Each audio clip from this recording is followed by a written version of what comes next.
Saudações a todos, sejam bem-vindos ao Palavra Diária. Hoje nós vamos conversar sobre a segunda carta de Paulo aos Coríntios. Vamos explorar juntos essa correspondência tão intensa de Paulo, né? Escrita num período bem delicado da relação dele com a igreja lá em Corinto. Exato. O contexto é fundamental aqui. Depois da primeira carta e de uma visita que o próprio Paulo chamou de dolorosa, a coisa ficou tensa. Muitos lá em Corinto, sabe, influenciados por outros pregadores, aqueles que Paulo chama com ironia de superapóstolos. Ah, sim, os que se promoviam, né? Isso. Eles começaram a questionar a autoridade de Paulo, o estilo dele. Então, essa carta é, tipo assim, uma busca por reconciliação e também uma defesa do ministério dele e um mergulho mais fundo no evangelho, mesmo no meio desse conflito todo. E é interessante como Paulo começa. Apesar de toda a mágoa, ele já entra falando de perdão, de restaurar a relação. E ele fala do consolo que Deus deu a ele nas tribulações, um consolo que, assim, o capacita a consolar os outros também. Uma vulnerabilidade notável. Sim, total. E ele não foge da crítica, né? Ele encara de frente essa coisa de ser visto como fraco, pobre, perseguido talvez sem a mesma eloquência, a mesma pose desses outros líderes. Chegaram a ponto de pedir cartas de recomendação dele, né? Que absurdo. Pois é, e a resposta de Paulo é brilhante. Ele vira o jogo completamente, ele diz: "Vocês são a minha carta, escrita pelo Espírito de Deus, nos seus corações. A validação vem da transformação de vida, não de papel." Uau, isso é muito forte. Ele mostra que a autoridade verdadeira aponta para Jesus, não para o status humano. Dito muito mais gloriosa que a antiga. E essa nova aliança se revela justamente no paradoxo, a força de Deus na fraqueza humana.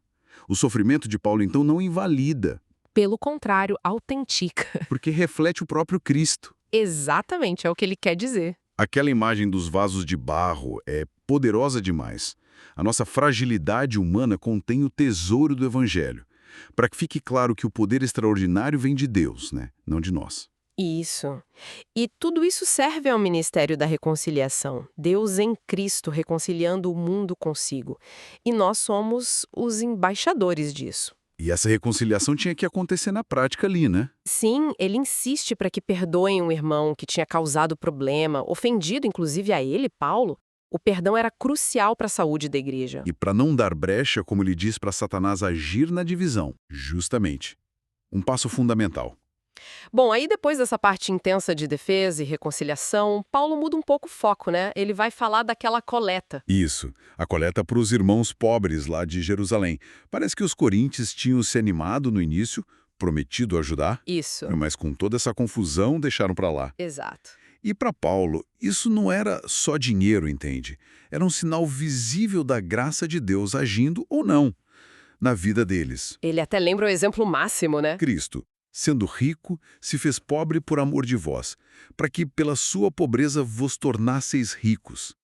A generosidade é uma resposta a essa graça imensa. Ele também cita o exemplo das igrejas da Macedônia. Ah, verdade.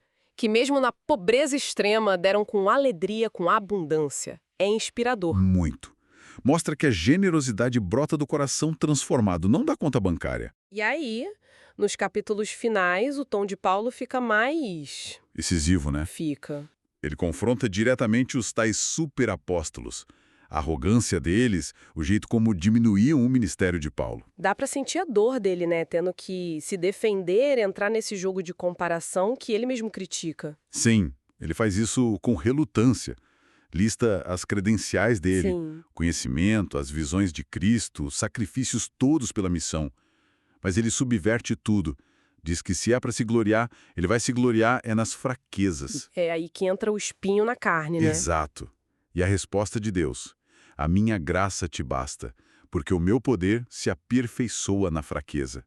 Que declaração, Poderosíssima. Define todo o ministério dele, na verdade. totalmente. E ele termina com um chamado sério aos coríntios. Examinem-se a si mesmos para ver se estão firmes na fé e expressa o desejo de que a próxima visita seja para edificar, para trazer alegria, não para ter que usar de disciplina. É. Essa carta é um presente para nós. Abre o coração de Paulo, mostra a dinâmica real do ministério. Ela desafia muito as nossas ideias de sucesso, de valor, né? Mostra a força que vem da fraqueza, a centralidade da reconciliação e da graça de Deus no meio das lutas. Uma jornada incrível pela fragilidade humana e o poder divino, pela dor da divisão e a busca constante pela unidade em Cristo. E assim nós conhecemos a segunda carta de Paulo aos Coríntios. Convidamos, se inscreva no canal, compartilhe essa mensagem e vamos juntos, firmes na leitura bíblica. Deus abençoe.